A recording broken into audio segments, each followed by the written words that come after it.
So thank you very much for allowing me to present this paper at this conference, for allowing me to come from so far away. So I'm based in Germany, my co-author is based in Paris, in France, and we actually look at a very similar question than the previous paper, but using French firm-level data. So our motivation lies in two strands of the literature. On the one hand, we have a literature, macro level, but aggregate level, but also micro evidence now, which basically explains that skilled immigrants possess valuable knowledge on foreign market and in particular on their origin country. And this is going to reduce informational barriers faced by firms, especially firms which employ these migrants. And this will decrease variable and fixed export costs and in the end increase exports at both margins of trade. On the other hand, we have a literature which comes more from labor economics, which explains us that immigrants and native are imperfect substitutes in most of the time. And this imperfect substitution within the firm will lead to task reallocation or to different and more efficient technology choices by firms. And this will increase total factor productivity, and in the end, of course, productivity impacts export performances at both margins. And what is interesting with this labor literature is that this effect is not supposed to be restricted to skilled workers, nor it is supposed to be destination specific. If immigrants increase productivity, this should have an effect on export toward all destination countries. So the research questions we ask intend to reconcile somehow these two strands of the literature. First, is the export-enhancing effect of immigrants only attributable to immigrants in high-skilled occupation? We are looking at occupations in this paper. We don't have information on education. Or maybe also partly attributable to low-skilled workers, low-skilled occupation. And second, is the effect purely destination-specific or not? So, addressing these two questions, we also want to take care of two endogeneity issues that actually have been explained before. So briefly, a reverse causality bias. We cannot exclude that foreign employment could be driven by the firm's export performance. And a selection bias, because we can actually only observe the effect of immigrant workers on the export performance of firms that actually employ them. And immigrant workers in France are not so huge population. It's 13% of the population, to give you an idea of the working population. So what do we do? First, we use micro-level data on French firms over 10 years, from 1997 to 2008. And then we use a propensity score matching approach to try to to do causal inference. And we have recently redone all our results using a more standard IV shift share instrument à la carte, and all the results that I'm going to present today are PSM, propensity score matching, but they are robust, they hold when we change methodology. So what do we find? First, we find that a firm employing immigrant workers export more, on average 11% more in value, so in euros, as compared to a control firm, so a firm which do not employ immigrant workers. And this firm has a probability to export which is 0.4% higher than a control firm, a firm which do not employ immigrant workers. We find that, of course, in line with the literature, this effect is larger for immigrants in high-skilled occupation, but it is not nil. It is positive and significant for those who are in low-skilled occupations, and especially when we look at the intensive margin of trade, so the volume exported. Then we try to rationalize a bit this result, because this is rather new in the literature, saying that unskilled immigrants can actually have an impact on trade. And so what we do is that we use a very simple heterogeneous firm model, à la Militz, in which we include two new assumptions: that immigrants possess knowledge about foreign markets, and that they allow their firm to be more productive. And this is in line with empirical evidence.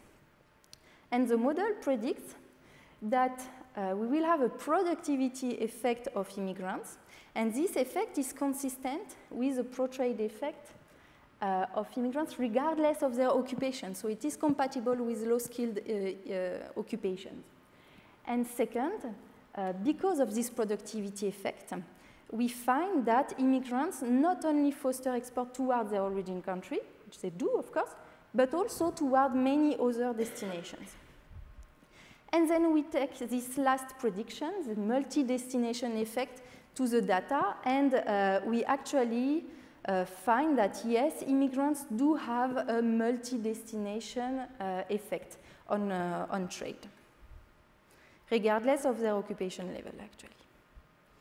So, to come back to the data, we combine three sources of data thanks to the firm identifier, the French firm identifier. First, we use payroll declaration. So it's an administrative data set which includes all wage-paying organizations. And in this data set, we can see all employees in each employing firm. And we have information on their wage, their place of no, not their place of birth, actually there is a mistake here, on their citizenship. We know whether they are French citizen or foreign citizen. That's the only information we have, because in France we are very limited in terms of ethnic statistics because of our history. And what we are going to do is that we are going to collect the information we need and to aggregate that at the firm level.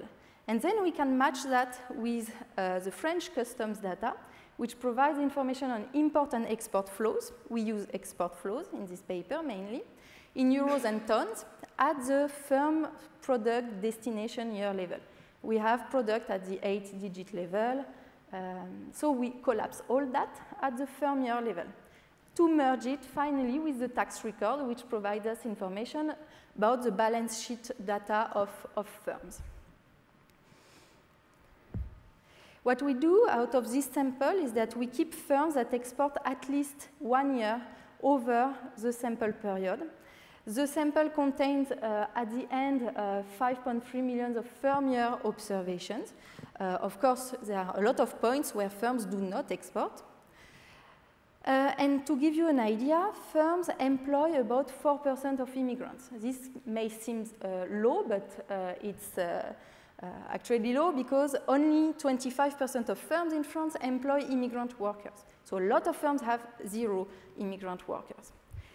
And firms employing immigrant workers do exhibit higher export performance than firms which do not employ any immigrant workers. This is only descriptive statistics.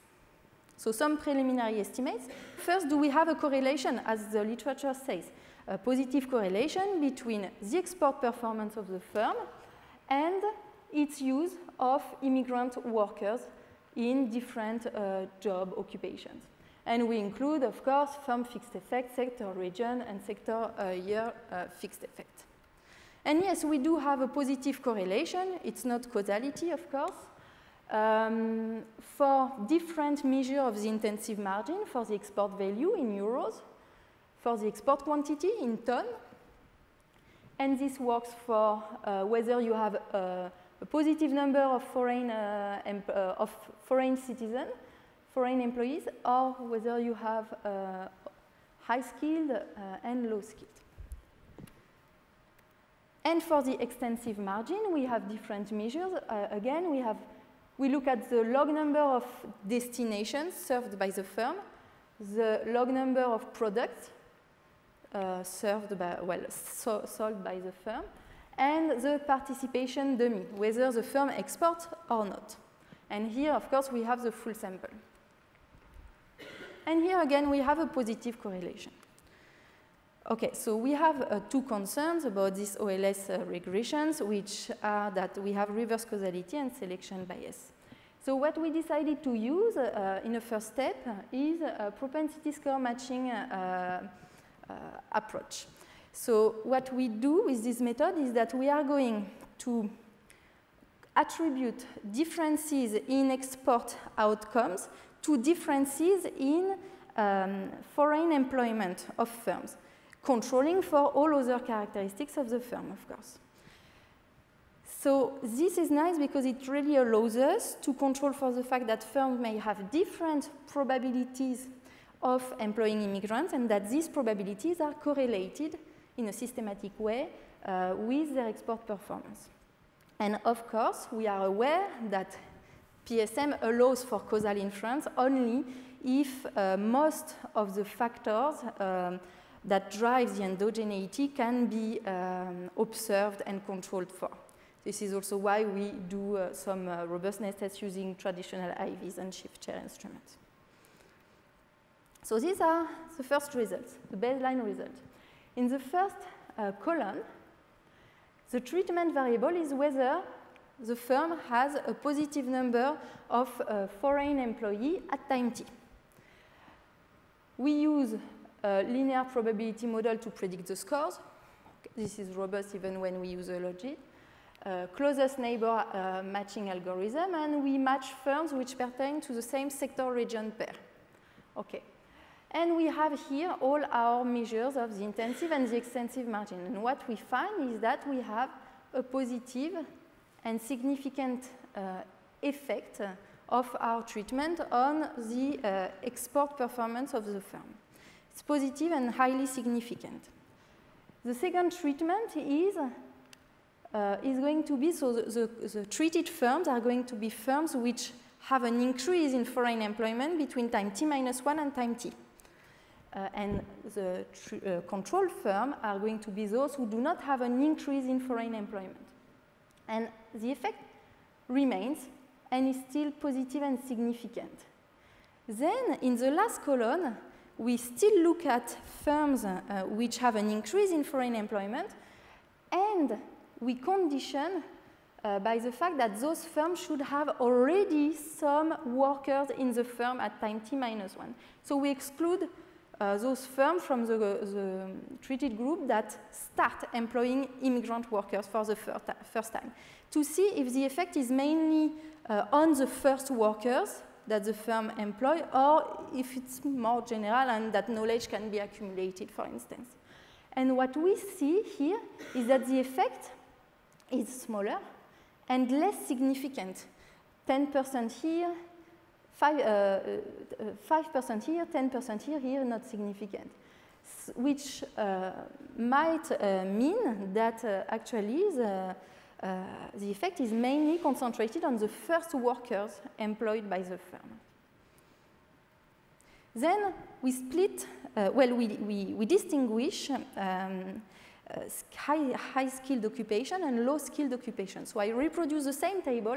The first three columns are for high-skilled occupations, immigrants in high-skilled occupation, and the last three columns for low-skilled jobs held by immigrants. What we find for the high skill is a positive and significant effect for the first two columns. Actually, the effect is stronger than for the baseline. And interestingly, for the first column, when I look at firms which increase their number of foreign workers, but which already employed foreign workers in the past, here we have no effect, absolutely no effect, which means that there is no accumulation effect of high-skilled foreign worker that could have an impact on trade. But when we look at low-skilled occupation, we have here, for the first column and the second column, a positive and significant effect, smaller as compared to the high-skilled, of course. But interestingly, for the last column, we do have positive and significant results, which would mean that in case of low-skilled occupation, different mechanisms are at play. It's not a matter of information, of course, because low-skilled occupation, workers in low-skilled occupation are unlikely to provide relevant information. So something else is going on here. So what we do next, so of course we do a bunch of robustness tests, which I'm not going to present here. But all these tests works, you can trust me.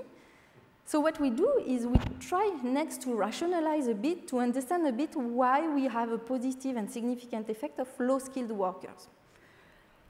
So I'm going to use a very simple model with very simple assumptions, a MELITS model. So we have N+1 countries, and in each country we have a stock of composite labor. And this labor is made of native workers and immigrant workers. All right. In these countries, you have a set of firms. And these firms have a productivity. And this productivity depends on the size of the firm. And a big firm will have a large productivity, and a small firm, a small productivity. We have a positive relationship. And the size of the firm is actually given by its employment of domestic or native workers and immigrant workers. And what we assume is that simply immigrants and native are combined in a CES fashion so that they are imperfect substitutes. Importantly, we assume that having one more worker, whether he's native or immigrant, will increase the size of the firm and hence its productivity. We do not look at the case where immigrant worker would lower the productivity of the firm, which could happen because of language frictions or things like this. Because this would mean, from a theoretical point of view, that the firm, by employing a new worker, relocate in a less economically efficient area.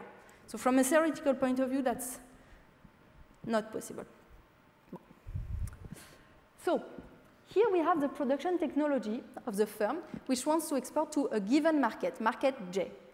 And this depends on the productivity of the firm, phi, tau J, so the ad valorem, the variable export cost, which is destination specific, and the fixed cost, which is also destination specific, specific to destination J. And we assume that migrants, whatever their origin, they will have an impact, which is, so they will decrease export costs, variable and fixed export costs, okay? And when you solve the model, you obtain the quantity sold by the firm on market J. And what you see is that you have an effect here through productivity. Immigrants increase productivity, which is not specific to J. It's not destination specific. And you have an effect through the variable export cost, which is here destination specific. Immigrants are going to lower the export cost, so to increase QJ. The same for the profit of the firm. Instead, here you have one additional component, which is the fixed cost. Okay? And if you do some comparative statistics, you see that basically immigrant workers are going to affect the intensive margin and the extensive margin of trade through productivity, which is not destination specific, and through the variable cost and the fixed cost of export, which are destination specific. So basically, this very naive model predicts that the effect that, predict that there is a non-destination specific effect which is at play, and that foreign employment should impact export to any destination, basically, if we believe in this productivity effect. And importantly, this is compatible with both low and high-skilled occupations. So we have rationalized the previous results. What we want to do now is to test this last prediction, the multi-destination effect. So we go back to our data. What we want to do is to investigate whether an increase in foreign employment fosters exports to all destinations for a given firm. to support our prediction, our theoretical prediction, but not only. We also want to address one concern of our previous estimation, which is that when we were looking at the intensive margin, we basically look at the quantity exported by the firm. But the firm could export a given quantity to, for instance, China a given year, and the next year the same quantity to China, so no variation in the intensive margin, and enter a new market. And our measure of the intensive margin is just the total exports. So we would have an increase of the intensive margin, which is actually artificial. So we want to address this composition effect. So what we are going to do is that we are going to look at the firm destination year exports. So we recover the destination dimension of our data. And this is so the export of firm I to country J at time t.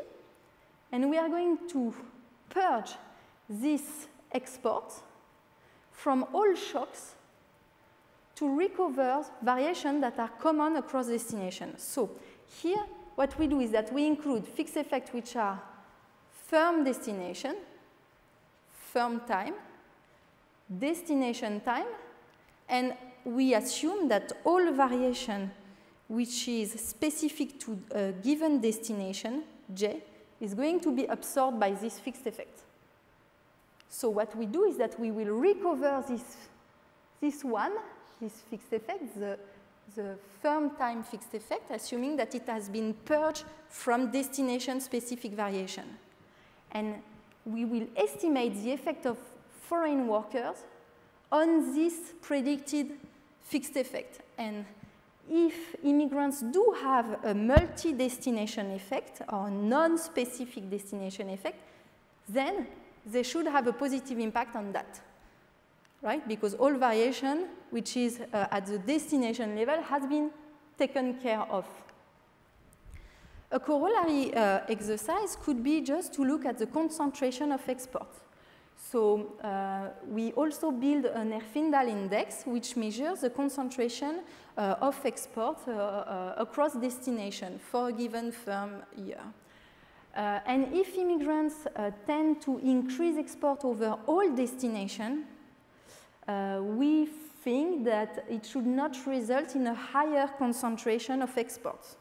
So if we have diversification, then we should have a negative impact on concentration, so on the Herfindahl index. And this is actually what we find. We have here a positive and significant impact on our predicted fixed effect. And for the export concentration, the Herfindahl index, we have either no impact, zero, not significant, or negative and significant, which would mean that in addition, of course, of fostering export to their origin country, immigrants have a broader impact on export to other destinations. And this works importantly for high-skilled occupations and for immigrants in low-skilled occupations. And this is very important that we have our result here for low-skilled occupation, because this mechanism takes place through productivity, which is not skill-specific and which should not come from an information channel. Okay, so bunch of robustness tests again. So to conclude, to sum up, what we do in this paper is that we explore the export enhancing effect of foreign employment at the firm level. And we find that immigrant workers positively impact the intensive and the extensive margin of trade. The effect is, of course, stronger for immigrants in high-skilled occupation, but not nil for immigrants in low-skilled occupation. We find that a non-destination specific effect is at play, and that can stem from a productivity effect, especially for low-skilled occupation, immigrants in low-skilled occupation.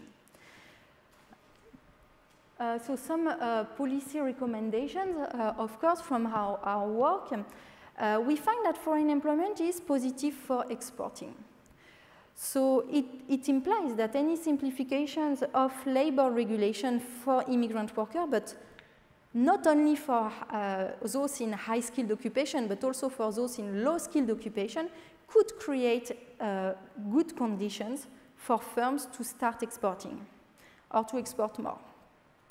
On the contrary, because this is more a time where we see restrictions to migration, a tightening of immigration policies, because this is what we see actually in Europe and also in North America, could have a negative effect on firms in terms of export opportunities that are going to be lost or in terms of value and quantity exported. Yeah, thank you very much, and I'm looking forward to your questions.